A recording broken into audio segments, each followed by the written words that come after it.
गुरु प्यारी सात संगत जी, राधा स्वामी जी। आज की साखी में सत्संग की महिमा का वर्णन किया गया है। बताया गया है कि सत्संग सुनने से क्या लाभ होते हैं। एक साहूकार था जो अपने कारोबार में और लोगों से भिन्न था। उसे एक पूरे गुरु की खोज थी जो उसे सत्य की जानकारी दे सके। उन दिनों गुरु नानक देव का नाम हिंदुस्तान के कोने कोने में फैल चुका था। इस साहूकार को उनसे मिलने की बहुत चाह थी, क्योंकि उसे विश्वास था कि वे ही उसे रूहानी भेद पाने का तरीका बता सकते हैं। गुरु नानक देव जी जगह जगह की यात्रा करते हुए संयोग से उस साहूकार के गांव में आ पहुंचे। उनके दो साथी बाला और मर्दाना उनके साथ थे। उन्होंने कुछ दिनों तक उसी गांव में रहने का फैसला किया। सैकड़ों लोगों ने उनके सत्संग से लाभ उठाया और नामदान भी प्राप्त किया। उनमें वह साहूकार भी शामिल था। साहूकार के घर के पास उसका एक बहुत पुराना और गहरा मित्र रामदास रहता था। वह भी साहूकारी करता था। गुरु नानक देव के बारे में उसने बहुत सी बातें सुनी थी, इसलिए वह भी उनका सत्संग सुनने का इच्छुक था। एक दिन दोनों मित्र एक साथ उस महान सत्य के चरणों में बैठकर सत्संग सुनने निकल पड़े। परंतु रास्ते में रामदास की नज़र एक वेश्या पर पड़ी और वह उसके रूप और हाव भाव पर मोहित होकर उसकी ओर खिंचा चला गया। उसके मित्र ने उसे रोकने की कोशिश करते हुए कहा, मुक्ति के आनंद को छोड़कर नरक की आग में मत कूदो। परंतु उसका तर्क कुछ काम न आया। आखिरकार साहूकार अकेला ही सत्संग चला गया। रोज ऐसा ही होता रहा। दोनों दोस्त घर से इकट्ठे निकलते। रामदास वेश्या के पास रुक जाता और साहूकार साथ संगत में पहुंच जाता। रामदास पतन की ओर बढ़ता गया और उसके दोस्त की गुरु साहिब के प्रति भक्ति और श्रद्धा दिन पर दिन बढ़ती गई। ऐसे ही एक महीना बीत गया। एक दिन साहूकार ने रामदास से कहा, आज गुरु साहिब संगत को प्रसाद देने वाले हैं। एक बार तो अपने कुकर्मों को छोड़कर मेरे साथ चलो। मनुष्य चाहे कितना ही पापी और गुनाहगार क्यों न हो, उसके जन्म जन्मांतरों के पाप धोने के लिए एक सत्संग ही काफ़ी होता है। दोस्ती के नाम पर मैं तुमसे विनती करता हूँ कि आओ मेरे साथ चलो।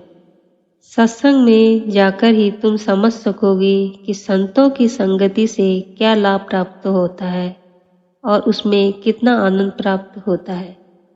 रामदास ने बात सुनी अनसुनी कर दी। फिर अपने मित्र से बोला, तुम रोज सत्संग जाते हो और पुण्य कमाते हो। मैं रोज पाप करता हूँ। देखें आज हमें अपने अपने कर्मों का क्या फल मिलता है। ठीक दोपहर को तुम मेरे घर आ जाना। दोनों बैठकर अपना अपना हाल बयां करेंगे। यह कहकर रामदास जल्दी से वेश्या के घर पहुंचा, पर वह घर पर न थी। निराश होकर वह वापस अपने घर आया और अपने मित्र का इंतजार करने लगा। दूसरी ओर उस दिन सत्संग में और उसके बाद हुई बातचीत में उसका मित्र इतना खो गया था कि उसे समय बीतने का पता ही नहीं चला।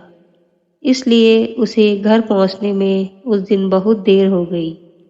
रामदास अपने मित्र के इंतजार की घड़ियां मुश्किल से काट रहा था।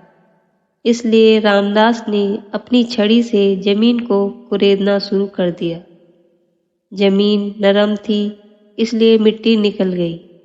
थोड़ी देर बाद छड़ी एक मिट्टी के घड़े से टकराई, जिसके मुंह पर ढक्कन लगा हुआ था। रामदास ने ढक्कन को हटाया तो देखा ऊपर ही एक सोने की मोहर पड़ी है। यह सोचकर कि पूरा घड़ा मोहरों से भरा होगा, उसने जल्दी से उसे जमीन में से निकाल लिया। पर जब उसने देखा कि उसमें केवल एक मोहर है और बाकी सब कोयले के टुकड़े हैं, तो वह बहुत निराश हुआ।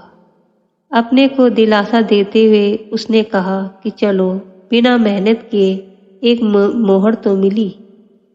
उसी समय उसका मित्र लड़खड़ाता हुआ चला आया। साफ दिखाई दे रहा था कि उसे बहुत अधिक दर्द हो रहा है। रामदास ने पूछा, क्या हुआ है तुम्हें? इस पर उसका मित्र बोला, क्या बताऊं, एक लंबे कांटे पर अचानक मेरा पांव पड़ गया और मैं जख्मी हो गया। मेरी तकदीर देखो कि कांटा मांस के अंदर ही टूट गया और इससे मेरा दर्द और भी बढ़ गया। इस पर रामदास हंसा और बोला, मेरे भाई, अब तुम देख लो कि सत्संग में जाने का तुम्हें क्या फल मिला और पाप करने से मुझे क्या हासिल हुआ। तुम कांटे की चुभन के दर्द से बेहाल हो रहे हो और मुझे एक स्वर्ण मुद्रा का तोहफा मिला है। क्या तुम अभी भी सत्संग का गुणगान करोगे? यह शब्द चाहे एक ऐसे व्यक्ति ने कहे थे जिसे संतों के सत्संग के आनंद का जरा भी अनुभव नहीं था, फिर भी साहूकार के मन में शक पैदा हो गया। वह सोचने लगा, ऐसा क्यों है कि दुनिया में पाप फलता फूलता है और नेकी करने वाले हमेशा दुख और मुसीबतें ही झेलते हैं। मेरा मित्र लगातार पाप करता रहा है और मैं सच्चे दिल से तुम्हारी भक्ति करने की कोशिश करता रहा, फिर भी उसे मोहरे मिली और मुझे मिला सूल का असहनीय दर्द। सतगुरु की संगत में जाने का कोई लाभ है या नहीं? क्या मुझे गुरु के दिखाए रूहानी मार्ग पर चलते रहना चाहिए या यह सब एक भ्रम है या धोखा है या कुछ नहीं है? वह इस बात को समझ नहीं पाया। बहुत देर तक रामदास के साथ इस विषय पर बातचीत करने के बाद उसके मन में विचार आया कि क्यों न गुरु साहिब के पास जाकर उन्हीं से इस पहेली को सुलझाने की प्रार्थना की जाए। जब दोनों अपनी आप बीती गुरु साहिब को सुनाई तो गुरु साहिब ने अपनी रूहानी शक्ति से दोनों के पूर्व जन्मों पर दृष्टि डाली और पहले रामदास से कहा, पिछले जन्म में तुमने एक मोहर दान की थी, जिसके बदले में घड़ा भर मोहरे तुम्हें भाग्य में लिख गई है। फिर गुरु साहिब साहूकार की ओर मुड़े और बोले, पिछले जन्म में तुम एक बेरहम बादशाह थे, जिसके हुक्म से कई लोगों को मौत के घाट उतार दिया गया था। इन कुकर्मों का बदला तुम्हें एक जुल्म सहकर और फांसी के तख्ते पर लटकाकर कर देना था।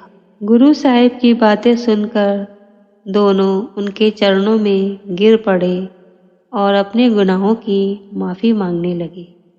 जैसे जैसे समय बीतता गया, दोनों का मन निर्मल होता गया और उनकी जिंदगी ही बदल गई। दोनों साथ संगत की सेवा और गुरु भक्ति में अपना समय बिताने लगे। सत्संग और गुरु की महिमा अपार है, जो सूली को सूल में बदल देते हैं। राधा स्वामी जी।